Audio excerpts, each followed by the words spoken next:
what's life like in Cabo outside of the resort? Somehow, I ended up spending a full month in Cabo, and I'm about to break down the pros, the cons, what I would do, what I wouldn't do, where I would stay, where I wouldn't stay, and of course, like always, the cost breakdown of spending an entire month here. And I'm gonna be totally honest, the first day, as soon as I landed, I started walking around and I got really scared. I started wondering whether I had even made the right decision to come here. I always do a full month when I book travel. However, I had never been to Cabo, and truthfully, I didn't do any research before coming either. So when I got here, the first thing I realized was, number one, it was hot. Number two, it wasn't as walkable as I expected. And then number three, the beaches that I have right here weren't swimmable. And that's mainly the reason why I ended up coming here. I usually try to pick like beach destinations because that's just what I like. But 3 days later, things changed. Is Cabo safe? Not once have I felt unsafe here. And even though I was a bit freaked out because I saw like this TikTok news, it's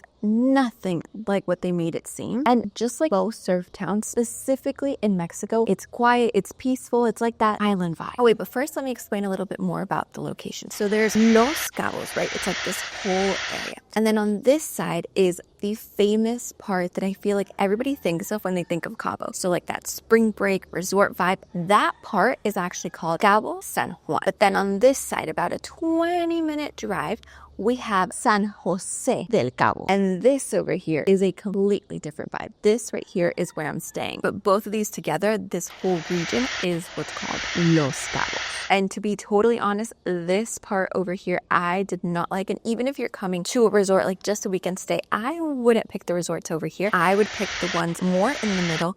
Over here, these are nice too, but you don't have that swimmable beach. The swimmable beach you'll find right here in the middle of these two towns. Now this town over here, it feels quiet, it feels exclusive, like it is very nice and peaceful. The downtown or the center part, there's tons to do. It's like so many little cute, quaint streets with tons of restaurants, shops, music, like farmers markets. It's so cute. And of course, you're somebody like me that loves coming for a month, loves soaking into nature and focusing on the wellness. This part where there are actually locals that are living here, it's a huge scene for that. Gyms, events, activities, sports clubs. So yes, there's like the touristy activities, but there's so much more on this side. Now, by the second day in Cabo, I knew we were going to need a car. And since I didn't really do research before coming, in my mind, I thought it's a walkable town, like the beach is right there. We won't really need a car because usually when I pick places, it's like for the walkability. I love being able to walk to different places. And that's what in my mind, I thought was going to happen here, which was not the case. Also, mostly in part because it is a hot summer here. So after 9, you basically cannot be outside unless you want to literally melt down in the heat that's going on. And of course, if I wanted to get to the beaches, I was going to have to drive like those 20 minutes instead of coming to the beaches here, which just have really strong waves and currents. So luckily, we got a car. We found the best deal for an entire month, which of course I'm about to break down in the cost. And that's where my whole impression of Cabo changed. You can get to so many different beaches. You can explore all these little towns. You can drive around the whole region and visit other towns like Todos Santos, La Paz. You can go up to the mountains, to the springs. Like there's just so much to do that with a car, it just like opens up all the possibilities. There is Uber, of course, which is very helpful and convenient. However, if you are wanting to explore on the outskirts, like it's a 2-3 hour drive. So obviously Uber isn't that convenient in that case. So a day-to-day in Cabo pretty much looks like this. I signed up to a really cool gym that's actually right across the street. It's like outdoor CrossFit, like functional style training. It's called Palestra. Then I come back, sit down to work, get productive, which is honestly perfect because it's when the sun is peak time. So it's like, I don't even want to go outside. I'm like, put me in the AC, which means I'm sitting down and I'm being super productive because I do work while traveling. It's the reason why I'm able to travel for a month at a time. And then in the afternoons, time to explore the beaches, which my favorite are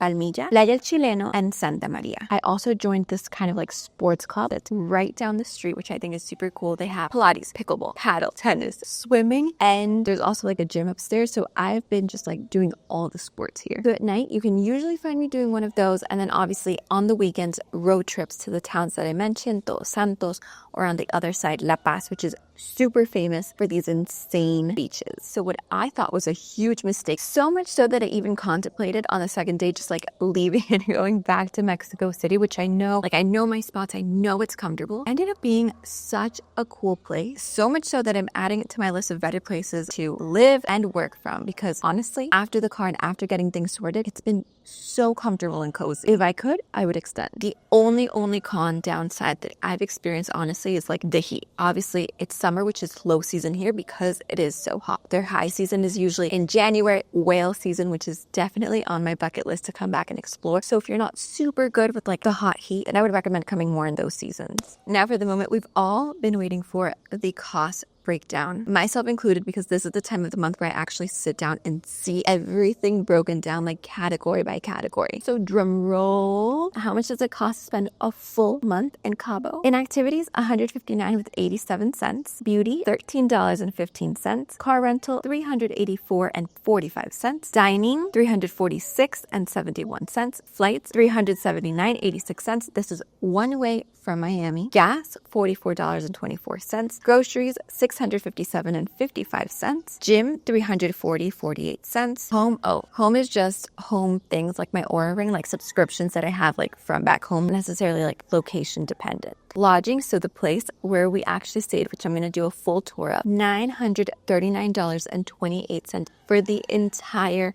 month. We got the most insane deal with outsite just because it is their low season. Usually the same room would be like around $1,700 in high season. So signing up to outsite and getting notified of when they're doing their deals is definitely worth it. Shopping, $65.41, and then transportation, $21.70, bringing the total to $3,358.69. Is it more or less than what you expected? And would you come do a full month here? Now, the cool part is that because I've been doing these cost breakdowns for every city, you can actually go and compare these full month costs to the full month costs of Mexico City. See the difference and even compare it to something like Lisbon or Dubai. Do you think Cabo ends up being more, less, or where does it stand between all those cities? I'm going to leave that playlist over here so you can watch next.